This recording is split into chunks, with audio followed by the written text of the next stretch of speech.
Good morning. Are you Christopher Bishop? And will your client waive the formal reading of the motions and the new indictment? Yes, Your Honor. Mr. Bishop, in cause number 24 DCCR 1659, you're charged with the state jail felony offense of credit or debit card abuse from May 29th of 2024. And how do you plead to that charge? Are you pleading guilty freely and voluntarily? And are you pleading guilty because you actually did what they charged you with? In that case, I have here on the computer some documents that have your signature on them that the state has marked as exhibit number 1. Before you signed these, did you go over them with Ms. Holmes? Yes, ma'am. Do you fully understand them? Yes, ma'am. And do you understand, if I follow the agreements that you made with the district attorney, that you'll be waiving or giving up any right to appeal? Yes, ma'am. And it looks like the agreement that you've reached is for a 2-year term in the state jail prison that would be probated. You'd be on probation for 5 years. You would be ordered to pay a $300 fine and pay restitution in the amount of $45.95. Is that your understanding? Yes, ma'am. Do you also understand, if you're not a U.S. citizen, that a plea of guilty or no contest may result in your deportation, exclusion from admission to the country, or denial of naturalization under federal law? Yes, ma'am. State tenders number 1. No objection. It's admitted. Any evidence that Mr. Bishop is not competent? No, Your Honor. All right, so I'm going to find that you entered your plea of guilty freely and voluntarily. Find that you're mentally competent and you understand the nature and the consequences of your plea.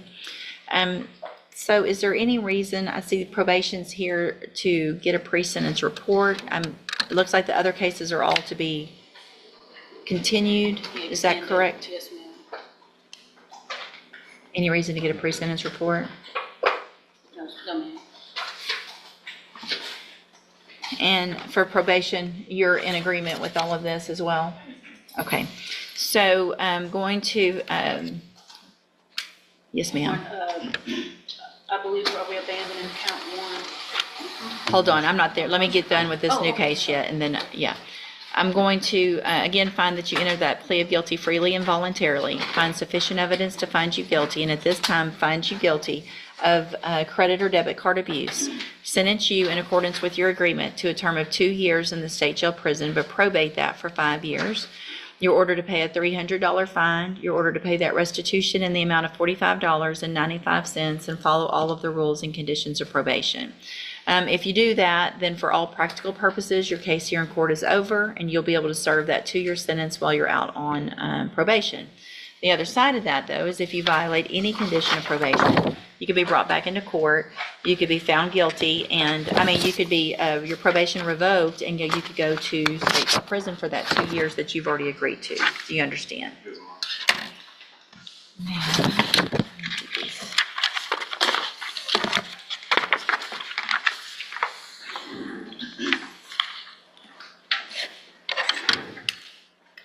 Okay. In cause numbers 18-29813, 17-26803, 17-26802, and 17-26800. In all of those cases, I have first amended motions to revoke your unadjudicated probations. Shows that you were placed on probation in 3 of those cases for burglary of a habitation on December 4th of 2017, and those were 8-year deferred probations. Is that correct? Yes, ma'am. And then in the 18-29813 case, you were placed on probation November 26th of 2018 for burglary of a building, a state jail felony. Shows that was an 8-year deferred, so that must have been enhanced. I believe it was a burglary of habitation. Okay, let's make sure. Because the paperwork on the tablet has habitation that we did. Two.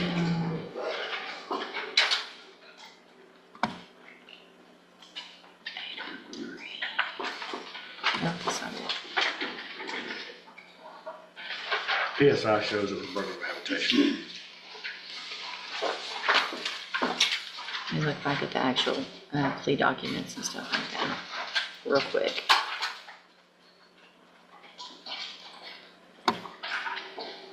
So that he was on probation committed that one.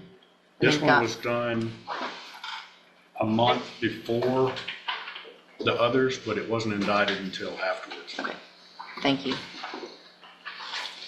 So do you want to make an oral motion to amend that 18-29813? Yes, it should be burglary of habitation. Any objection No to that? objection. And then after, instead of state jail felony, second degree felony, correct? Yes. Any objection to that, No Ms. James? objection.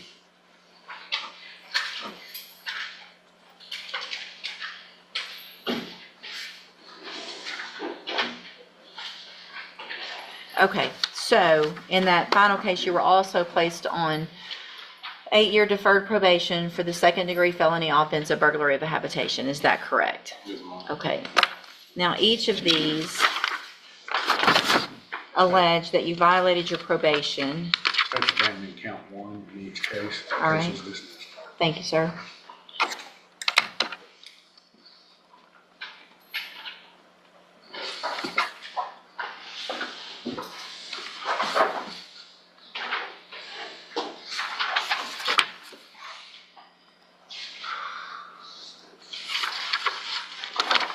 All right.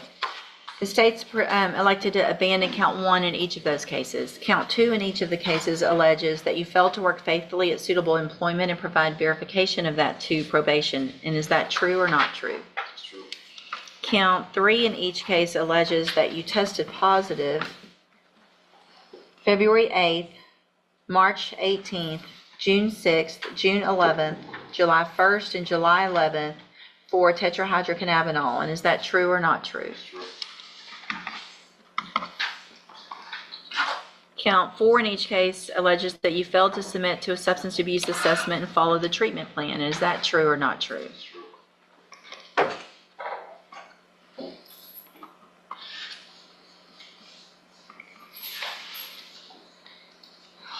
Count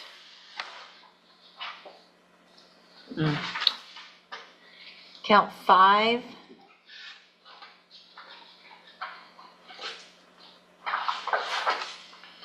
in clause number, I hate it when they're not the same. Count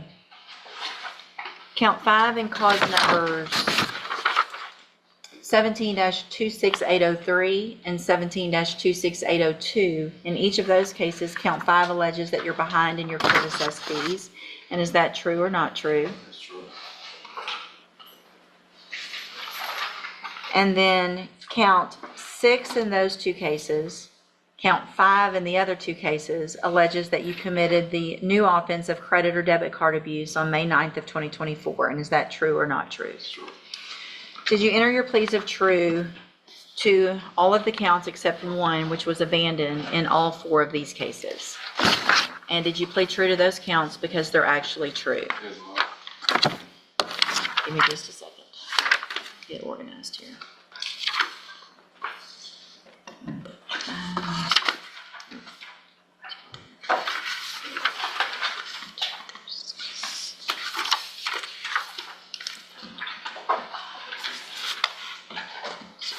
In each of these cases, I have here on the computer documents that have your signature on them that the state has marked as exhibit number 1. Before you signed these, did you also go over them with Ms. Holmes? Yes, ma'am. And do you fully understand them? Yes, ma'am.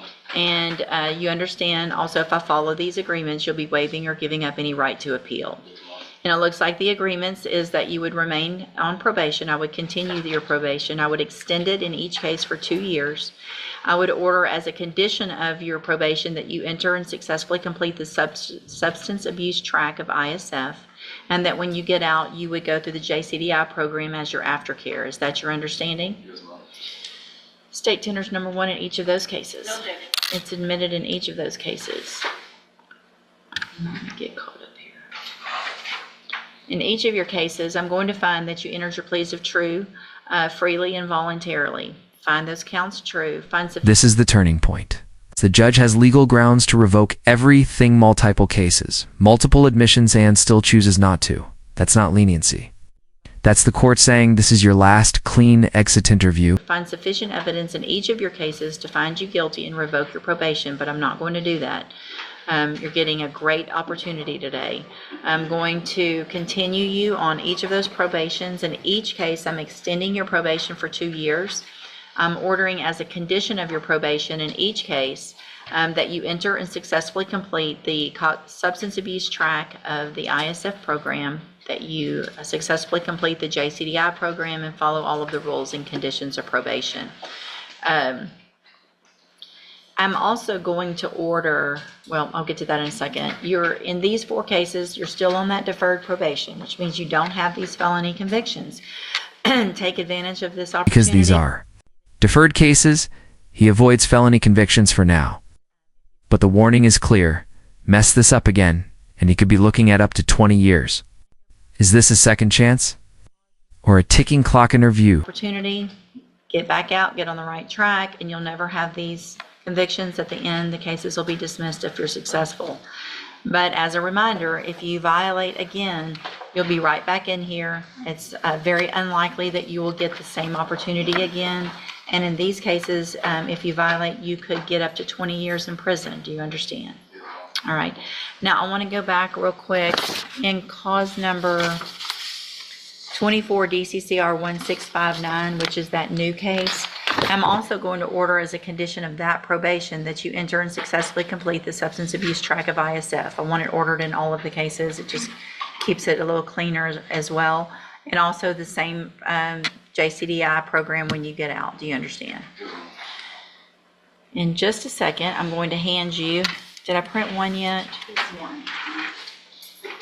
803 is what I printed. 800. Okay. Nope. Here, it's coming. In each of these cases, I'm going to hand you the trial court certifications that shows these were agreements that I followed, so you've waived your right to appeal. Give me just a second.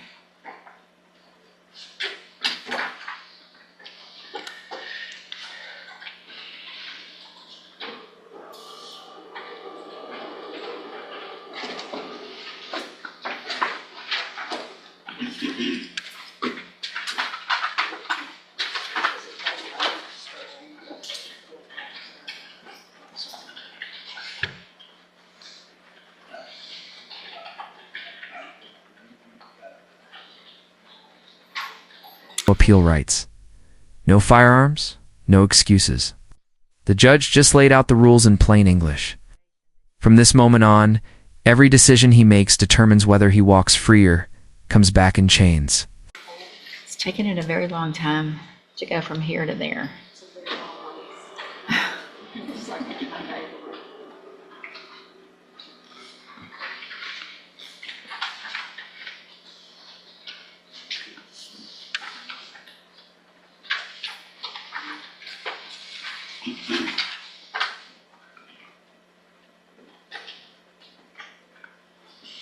Okay, and then I also need to go over, when I hand you all of those, I'm also going to hand you an admonishment regarding your ineligibility to possess a firearm or ammunition. Because of the judgment in that new case, that credit debit card abuse case, you're ineligible under Texas law to possess a firearm or ammunition. Possession of a firearm or ammunition could lead to charges against you. Firearm is a legal term, and you should read this written admonishment that I provide you to see what devices qualify as a firearm. If you have questions about the laws that make you ineligible to possess a firearm or ammunition, or about how long that lasts, you can talk to Ms. Holmes. All right? Good luck to you, sir. Take advantage of this opportunity.